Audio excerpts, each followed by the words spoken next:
This felt like a big room at one point. Beaver's is gonna block you. Okay, all right. Back through. Is anyone not ready? Can we begin now? I think the gentleman who just walked in. Okay, we can give them a minute, no problem.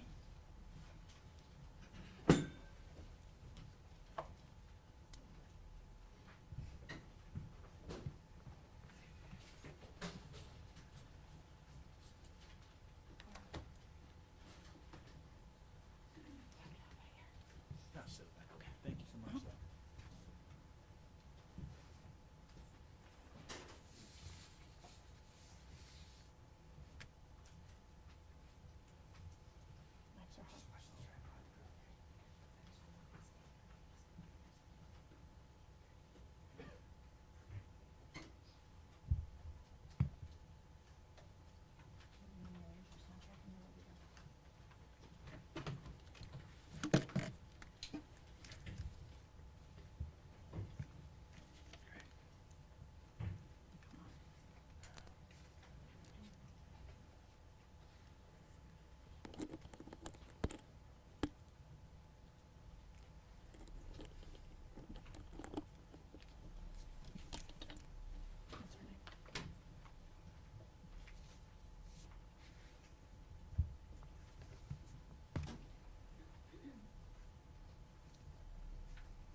You're, okay, Crystal McCoy, CRYSTAL, MCCOY, ATF, Denver Field Division.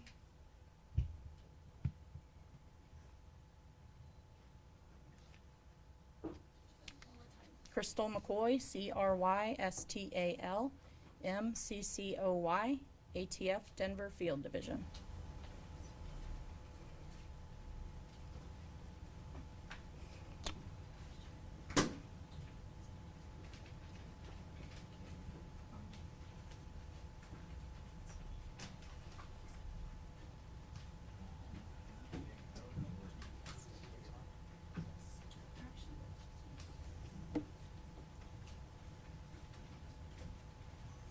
Did everyone in the room get a media kit upon arrival?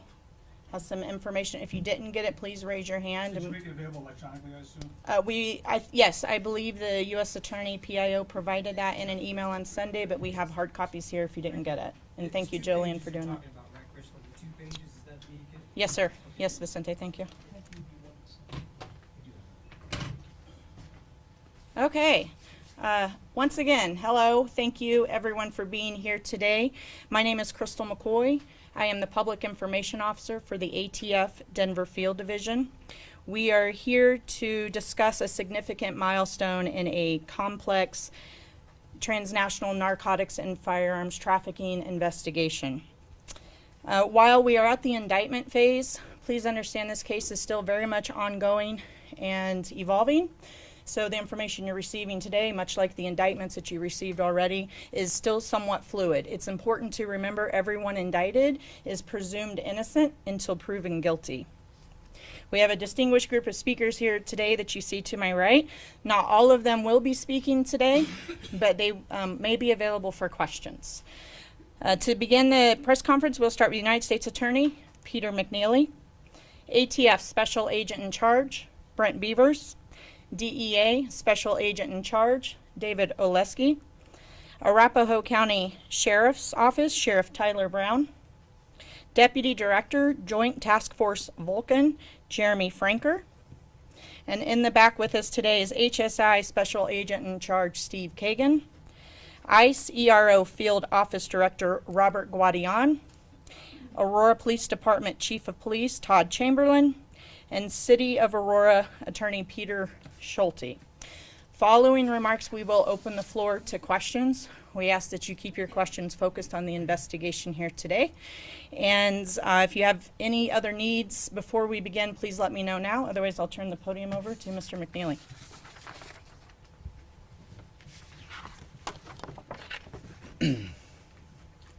I am proud to stand beside the ATF, the DEA, the Arapahoe County Sheriff's Office, Joint Task Force Vulcan, Aurora Police Department, Homeland Security Investigations, ICE, and the City Attorney for the City of Aurora to announce charges against 30 defendants for drug trafficking, firearms trafficking, and murder for hire.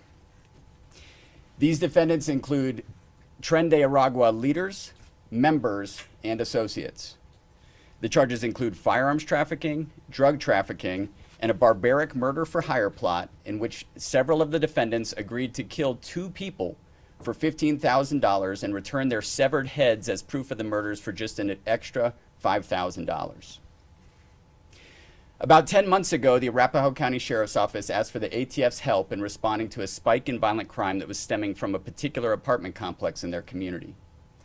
The ATF responded immediately and began a complex investigation which included extensive undercover operations and served to identify some of the people who were responsible for the increase in crime. As the investigation grew, so did the team that was committed to conducting it. The ATF invited the U.S. Attorney's Office, Homeland Security Investigations, and Drug Enforcement Administration to join them in this case. All throughout it, we were supported with valuable support from the Aurora Police Department and the Arapahoe County Sheriff's Office. The charges tell a story of people selling guns and drugs, lots of them. The affidavits which have been filed in this case also tell a story of a murder for hire plot and other crimes that the defendants were willing to commit, such as sex trafficking. One of the people who offered to commit murders in this case bragged to the undercover officers that the people he would use to commit those murders were the very same people that we had seen committing crimes on the news in these apartment complexes in Aurora. There was a time not too long ago when many people didn't want to believe in TDA. But I'll tell you, this team believes in it. This team knows it is real, and it knows it poses a real danger to Colorado. TDA is a brutal transnational criminal organization and a recently designated foreign terrorist organization, which originated in Venezuela and has carried out kidnappings, extortion, and has green-lighted for its members to kill and injure U.S. law enforcement officers. TDA has brought its terrorism to the United States. TDA is real, it is dangerous, and we have made prosecuting TDA a priority in the District of Colorado. We are proud to share what this team has accomplished. These 30 defendants, these 69 firearms over here, and the pounds of narcotics that were taken off the street during the course of this investigation no longer pose a threat to the United States or to the people of Colorado. I have a message specifically for TDA. We will not let you use Colorado as your headquarters in the United States. If you bring your dangerous crimes to Colorado, we will hunt you down and we will bring you to justice. And we will go anywhere in the world in pursuit of you. We are committed to the total elimination of TDA. I also have a message specifically for the great people of the great state of Colorado. The men and women of these agencies have made Colorado a safer place to live. They are doing things every day on your behalf, along with the faithful public servants at the United States Attorney's Office, to make Colorado a better place to live, work, and grow. This case is a great example of what we do, but it is just one example of what we do every single day. I'd now like to turn the microphone over to Brent Beavers, the special agent in charge of the ATF here in Denver.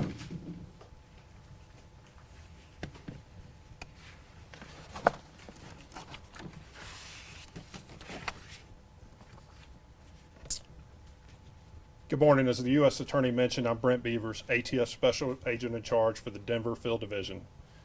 The investigation we are presenting to you today exemplifies the power of collaboration, uniting federal and local partners to achieve significant impact in our communities across the nation and internationally. As the U.S. Attorney mentioned, in October 2024, the Arapahoe County Sheriff's Office noticed a spike in violent crime at the Ivy Crossing apartment complex. The Arapahoe County Sheriff's Office requested ATF assistance to address this spike. What began as a local violent crime case quickly evolved into a complex transnational armed drug and firearms trafficking investigation with links to major cities like Chicago, Kansas City, and Miami, ultimately leading agents to 2 international arrests in Colombia. Early in the investigation, ATF agents or ATF undercover agents, met individuals from Venezuela, some of which were members and associates of the Venezuelan street gang Tren de Aragua, TDA. ATF undercover agents, with support of the Denver Homeland Security Task Force, conducted approximately 40 extremely high-risk undercover operations. During these operations, ATF undercover agents purchased firearms and narcotics. While there's many heroes in this investigation, I can't overstate the work of the ATF undercover agents. While you're out at the gym, kids' soccer, or dinner, these individual agents could be out behind the scenes, making our communities safer. During this investigation, the ATF undercover agents met individuals that compared murder to playing games, such as golf. These same individuals described to our undercover agents that not only would they commit murder, but they would bring heads of their victims back for additional compensation. Based on these undercover contacts, our ATF special response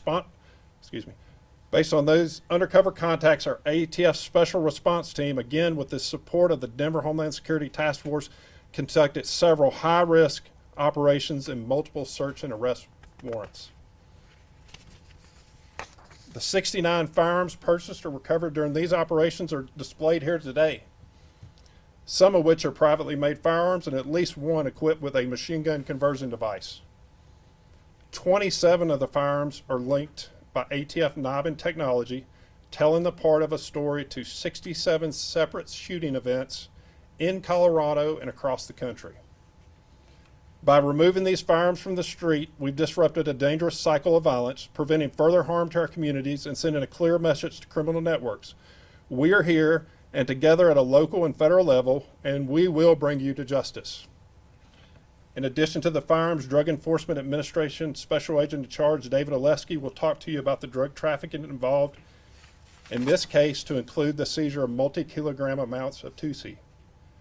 You'll also hear from Sheriff Tyler Brown about the impact of this investigation as a result of the collaborative effort.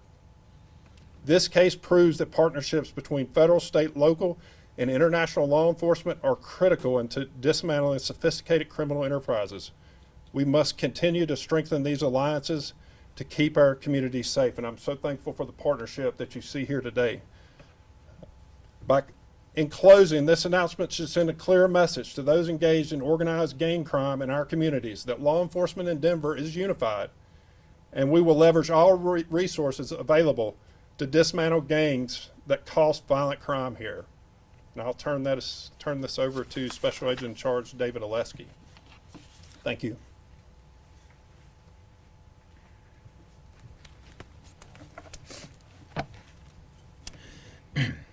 Thank you, U.S. Attorney McNeely and Special Agent in Charge Beavers. Good morning. My name is David Oleski, and I am the Special Agent in Charge of DEA's Rocky Mountain Field Division. Today, we get to lift the veil on a public safety issue which a year ago at this time was taboo to discuss in some circles, TDA. This morning, we get to share the results of the great collaboration and effort across federal and local law enforcement to target the Tren de Aragua threat in our region. 1 year ago, in August 2024, after our agency seized more than 12 kilograms of fentanyl linked to TDA, which was destined for Aurora, our DEA Rocky Mountain Field Division put out a statement affirming TDA's presence here in the state. That quantity alone could have killed more than 900,000 Americans. Fentanyl continues to be the #1 drug threat facing our nation and DEA's top priority.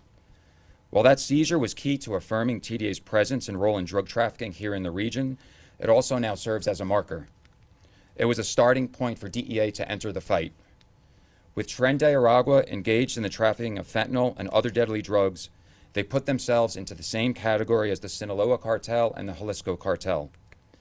As Zach Beavers mentioned, ATF was asked by the Arapahoe County Sheriff's Office to assist in addressing the spike in violent crime associated with the Ivy Crossing apartment complex. Due to the great partnership between our agencies and the strength of the relationships among our frontline agents, DEA joined in, and together we set off on a path to target TDA. Over the course of the past year, there have been a number of significant enforcement actions taken against TDA, which have captured the attention of local and national media, the community, and of course those of us in law enforcement. From the makeshift nightclub raid in Adams County back in January to the apartment complex operations at Cedar Run and Ivy Crossing earlier this year, our agencies have utilized every resource available to address the Tren de Aragua threat and the harm this foreign terrorist organization has caused our community. The assortment of investigative techniques utilized throughout the course of this operation is impressive. From the outstanding undercover work by ATF locally to the international collaboration abroad in Colombia, our DEA agents worked hand in hand with each of these agencies to achieve the results detailed. I could not be more proud of not just our DEA personnel, but all of the frontline investigators across the agencies who work together as one unit, not seeking any individual glory or recognition, but simply and more honorably seeking the goal of making our community safer and holding those accountable who have caused such great harm. For months, these investigators put themselves in harm's way to target this very dangerous and violent criminal organization. The quantity of firearms you see before you seized throughout the course of this operation is staggering. The number of potential lives saved and victims of crime avoided as a result of this operation are countless. In addition to the firearms, this operation cumulatively seized multi-kilogram quantities of 2C, otherwise known as pink cocaine, as well as quantities of fentanyl, cocaine, and methamphetamine. I would also like to recognize the work of our DEA Bogota Colombia Country Office and the outstanding work of the Colombian National Police, specifically the Gaula Elite Unit, which were responsible for apprehending two of the leaders of this organization in Medellin, Colombia, just a few short weeks ago. One of DEA's strengths is our ability to target the drug cartels and foreign terrorist organizations wherever they operate around the globe. This is in large part due to the strength of our international partnerships. The Colombian National Police and DEA have forged strong bonds over the decades through blood, sweat, and tears, and we are grateful for their support in this operation to make both of our countries safer. Looking back at the past year, has TDA's influence and capabilities in the region been diminished as a result of these efforts? I'd say it has. Is this community safer today from the threat of TDA than we were a year ago? I'd say it is. Is there more work to be done? Absolutely. But the public can be assured that DEA will continue to be relentless in pursuit of members and associates of this organization with the ultimate goal of making our community safer and holding those accountable who cause it harm. I want to thank the leadership across all the agencies involved. It's an honor to be here today alongside each of you sharing and telling this story. Thank you. And now please allow me to introduce from the Arapahoe County Sheriff's Office, Sheriff Tyler Brown. Thank you, sir. Good morning. Tyler Brown, Sheriff of Arapahoe County. I first want to start by looking at each one of these 69 guns and thinking about the pounds of narcotics that were taken off of our streets. Each one of those guns represents the saving of a life. Each ounce of narcotics that is taken off the street represents a life saved. And it is through the partnership that I want to express our sincerest gratitude to the Department of Justice, ATF, DEA, HSI, all of our federal partners and local partners for their unwavering partnership in this effort. Your dedication, expertise, and commitment have been invaluable in our shared mission to keep our communities safe. In particular, I want to acknowledge the tremendous effort and focus placed on addressing crime and restoring safety in the Ivy Crossing neighborhood. It is through the ingenuity of deputies and agents that this case was able to be brought forward for these indictments. Together, we have seen an impact of what true collaboration can bring, not only through enforcement, but through the building of trust and assurance to the residents that their safety matters. This community has seen a 75% reduction in calls for service between January and August in 2025 compared to 2023 and 2024. A 75% reduction in call for service. That is life-changing for the people in this community. Our federal partners stood shoulder to shoulder with our deputies, bringing resources, specialized skills, and determination that have made a real difference. This work has not only targeted those who bring harm to our neighborhoods, but has also strengthened the foundation for a safer and more hopeful future for the families in Ivy Crossing. Public safety is not accomplished by one office, one agency, or one department alone. It is the result of a shared commitment, a collective promise to protect and serve every corner of our community. And in this partnership, we have seen this promise fulfilled. On behalf of the Arapahoe County Sheriff's Office, I want to thank you once again for your continued dedication and collaboration. Together, we are proving that when local and federal agencies unite, we can create lasting change for safer communities for everyone. I would like to introduce Deputy Director of Joint Task Force Vulcan, Jeremy Franker. Thank you, Sheriff. My name is Jeremy Franker, and I'm the Deputy Director of Joint Task Force Vulcan. Joint Task Force Vulcan was first originated in 2019 by Attorney General Barr to go after the command and control structure of MS-13, both nationally and internationally. The structure of the task force is we partner with U.S. Attorney's offices across the country and the Department of Justice in Washington, D.C., specifically with the Criminal Division and the National Security Division. The task force has had a lot of success in charging the leadership of MS-13 over the course of the last several years. Specifically, 2 of the individuals that are on the FBI's 10 most wanted list are cases that were brought in partnership with Joint Task Force Vulcan. Attorney General Bondi, one of her first memos that went out when she became Attorney General in February was to expand the task force to not only include MS-13, but also to go after the command and control structure of TDA and cartels that those 2 organizations associate with. In the last 6 months, we've partnered with U.S. Attorney's offices across the country, and we've had a lot of success in prosecuting TDA cases, including bringing the first racketeering charges against TDA in the Southern District of New York, the first terrorism charges against TDA in the Southern District of Texas, and the biggest TDA investigation in the country, right here in the District of Colorado. This case touches cases all over the country. Our task force is charged with coordinating prosecutions and investigations that touch on every part of the country, nationally and internationally. And a majority of those cases touch in some way on TDA membership that's from Colorado. You've heard this morning about the apartment complex in Aurora that has been on the news media. That apartment complex we've heard across the country from TDA leaders and other people as part of the investigation that they refer to that as Mini Tokaron. If anybody here has any knowledge about the history of TDA, that's where the gang started. That's the prison in Venezuela that the gang first initiated in. And the members are referring to the hub here in Colorado. Well, not anymore. Not because of the leadership team that you see here today. They have done a phenomenal job in investigating this case and bringing these charges. You've heard from ATF, you've heard from DEA, you've heard from the Arapahoe County Sheriff. I'd also like to reference HSI, who's here as well.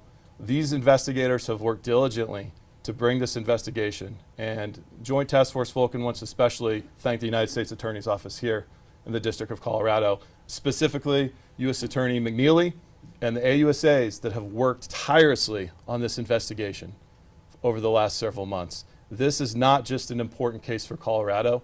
This is an important case for the whole country. Thank you so much. I'll turn it over to U.S. Attorney McNeely for questions at this time. Thank you.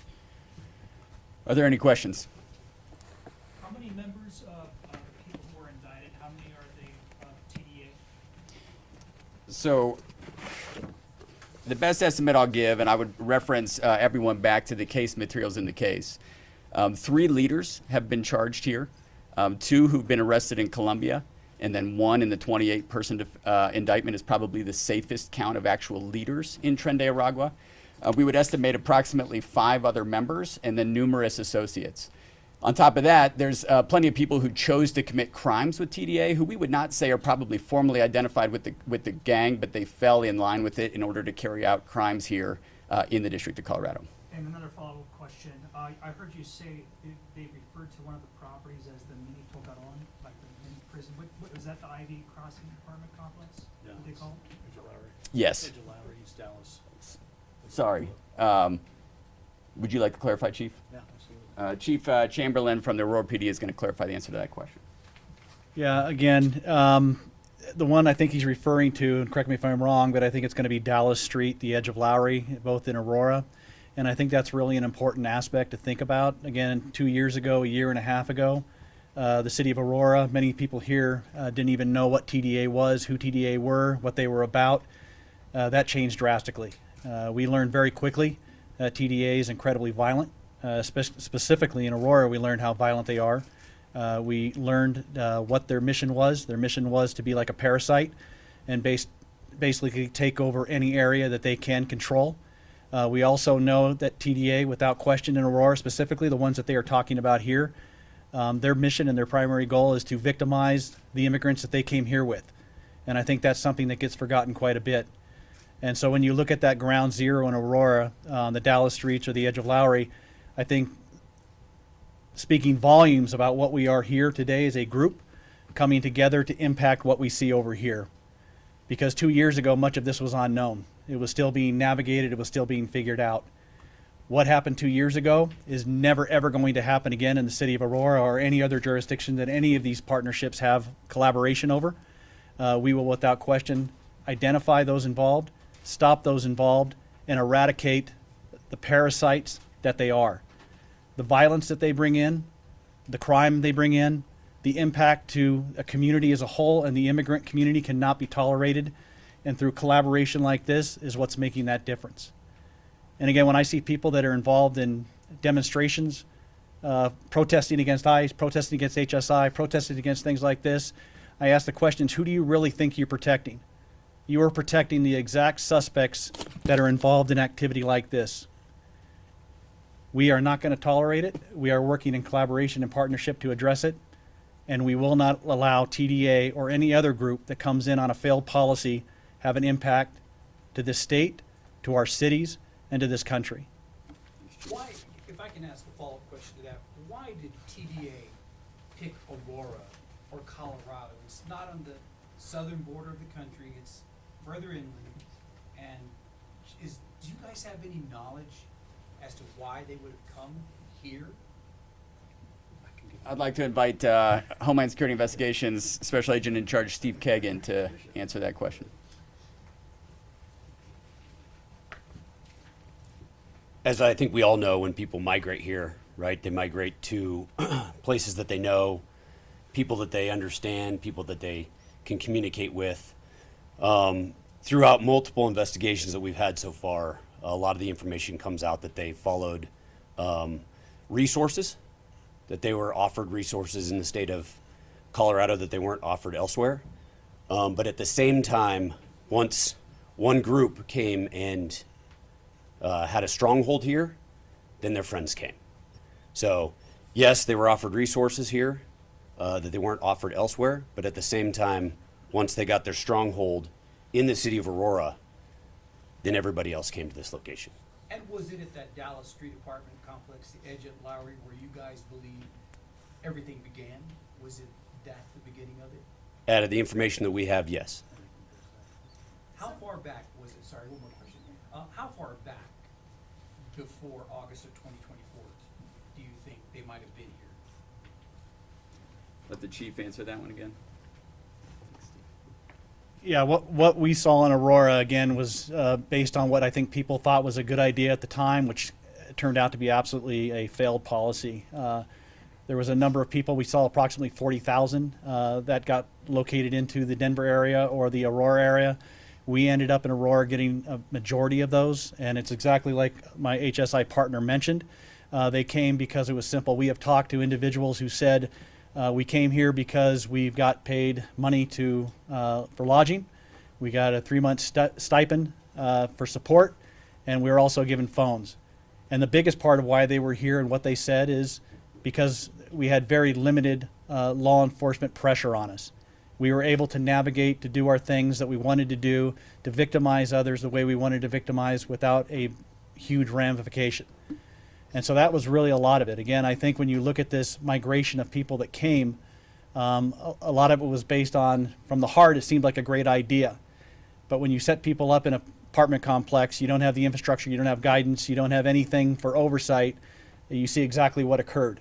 You see individuals that came here for the wrong reasons, the wrong intent, doing nothing other than victimizing others, both within the community as well as their own immigrant community. So that's why they were here. Again, there was nonprofits that were involved that gave specific money to furnish apartments. These apartments, again, were not run properly or correctly. They were basically run by slumlords. And again, that allowed for this environment of corruption, this environment of crime to really take hold. And that is the foundation. Thank you, Chief. Other questions? I had was you had given the names. I'm going to go here and then I'll come right to you. Thank you. Just two questions. The DHS is contemplating to sentence this criminal and pay jail here, or you're gonna deport it to Venezuela because the people in Venezuela don't want bad people again over there. The 30 people who have been charged in these two cases will be prosecuted here in the District of Colorado. And as an initial matter, if they are found guilty, they will be sentenced here and sentenced to prison in the United States. That is how our system typically works. And the final question, what's your message for the community of Venezuelans here in Colorado that not related to TDA, because the majority of these people, I'm included as a Venezuelan, sometimes they are fear to be in the streets because everything is gonna go back to the Venezuelans. What do you say to this community that they are truly working here in the United States? We are committed to pursuing criminals. We are not simply pursuing people because of the nation in which they were born or where they came to the United States from. Our crosshairs are firmly on Tren de Aragua and anyone else who chooses to commit crimes with Tren de Aragua.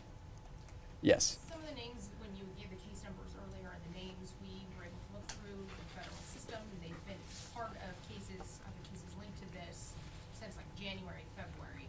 So my question is kind of why now? I mean, I'm sure the investigation clearly complex later, but why now and why are we learning today? This case, like a lot of proactive sort of multi-agency federal investigations, took months and months. Because these people were so dangerous to the community, because they were selling guns and selling dangerous drugs, the agents who were participating in these high-risk operations had to take many of them into custody in waves. It was important to not leave them on the street committing these crimes endlessly. And so that's what's happening, and that's what you can see in the affidavits that support the original charging documents in these cases. You may see, though, that some of the conduct ended back in May. That's specifically when the murder for hire plot was wrapping up and when some initial arrests were made on that. It was important for us to pursue arrest of those who were most responsible for these crimes, and that includes two individuals who were recently captured in Medellin, Colombia. There's a process required for us to do that, to cooperate with the government of Colombia and their law enforcement forces. And so that recently occurred, and that gave us the opportunity to now finally tell this story that we've been eager to tell. With the TDA members that you mentioned, any indications that they were already affiliated with TDA before they came to the United States, or any indications that they were actually recruited here? I'm not able to answer that question today. Those that are resident in Venezuela, are they in the U.S. now? Have they been extradited yet, or are they still in custody in Venezuela? They're still in custody they're in Colombia. Colombia, They're still in custody in Colombia, and the extradition process is ongoing. There's been a number of times when we've heard from Chief Chamberlain about the call for the public to keep an eye out for these folks. I think there have been images that were shared specific to apartments because of the threat that they were posing. I'm curious if you can answer this, Chief, if those individuals, those pictures that were shared, are they included in this 30? Does the community still need to be concerned that these members that are consistently being recruited or coming to from Venezuela with TDA, like what's kind of the status on that globally? I think this case marks remarkable progress in the fight against Tren de Aragua, but we're not done. And these agencies are not finished working on it. The assistant U.S. attorneys at my office are not finished working on it. And so there is still a threat to Colorado, but we're committed to mitigating that threat up until the point that we eliminate Tren de Aragua completely here in the District of Colorado, but we also have an interest and we believe that our efforts will have ripple effects throughout the country. How many members of TDA do you think are in Colorado? And what's your evidence of that or proof of that? I don't have a good estimate of that today. From a municipal standpoint, maybe the chief can answer this. Is there any plans on the municipal level to maybe start looking at the property, Ivy Crossing? Again, that's going to go back to Tyler, but I can. We could have a sheriff talk. So, since this investigation, they've started to look at new management styles. We are cooperating. The management from Ivy Crossing is cooperating with the sheriff's office. They've heightened their security measures, and you've seen that in the reduction of calls for service at Ivy Crossing specifically. So the management is very in tune to what the sheriff's office is doing, along with our federal partners, to mitigate this threat. I think one of the big things that we need to make sure people know is that Colorado's not open for business for TDA or any other criminal organization. We want to make sure that if people see something, that they're still saying something. That if you see something that's out of the norm, we would much rather have you call and have it be nothing than not call and have it be something. Because that something could be one of these 69 guns. It could be pounds of narcotics. So please call. Let us know. We'll look into it. But the ownership at Ivy Crossing is working comprehensively with the sheriff's office to address these issues. And Sheriff, what are your deputies doing there now to stay vigilant in terms of what happens there now? So we're increasing our visual presence with deputies. As you know, law enforcement across the country has been dealing with recruiting efforts. We've actually been able to increase our hiring, but to make sure that we have more of a visual presence and the utilization of technology. I think that's something that we need to look at that's been paramount in a lot of conversations across Colorado, specifically looking at camera technology. It's important that we have eyes on different locations, and the ownership of Ivy Crossing has added a tremendous amount of video surveillance that we're able to utilize for the investigation of crime in that area. Has law enforcement identified whether these alleged TDA members were responding to national level leadership in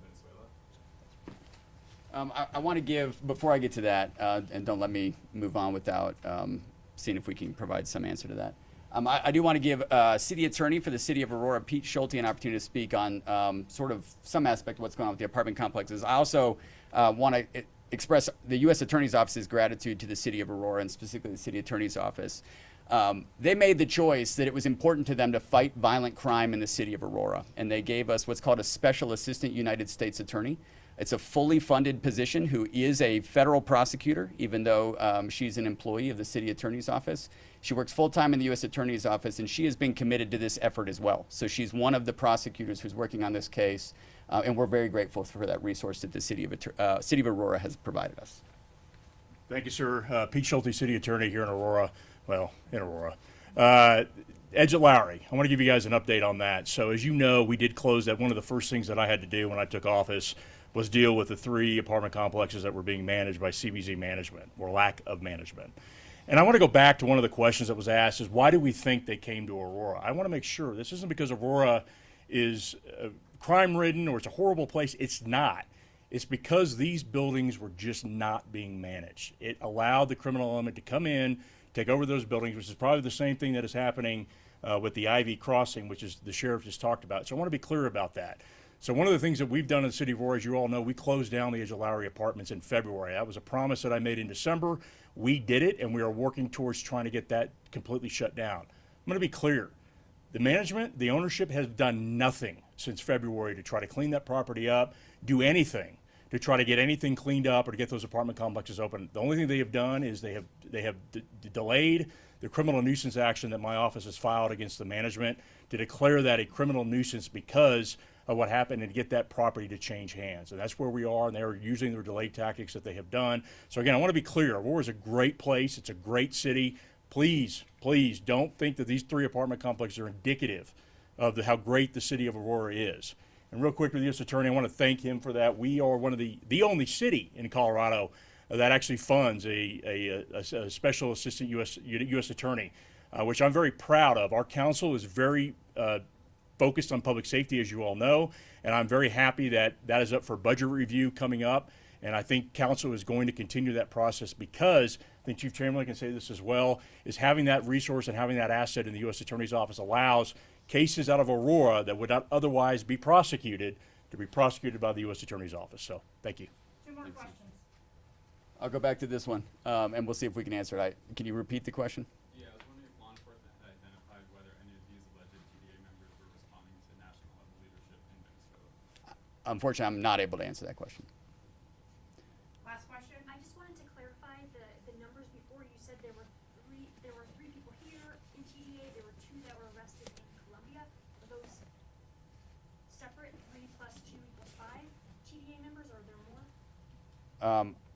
So no, I think it's more accurate to estimate 3 leaders of TDA have been indicted here. The 2 in Colombia and the 1 at the top of the 28 defendant indictment. In addition to that, I would estimate approximately 5 other members, although sometimes membership is difficult to define. And so we're trying to be somewhat conservative with that estimate. And then beyond that, there's many people who are closely associated with TDA, not just simply criminal opportunists who committed a crime or a couple crimes with TDA, but who spent vast majority of their time with TDA members committing crimes. I'm sorry, one more question. I think this is important. The 30 people that have been indicted, are they all Venezuelan nationals? I'm not able to answer. I don't know the answer to that as I stand here today. Okay, thank you, everyone.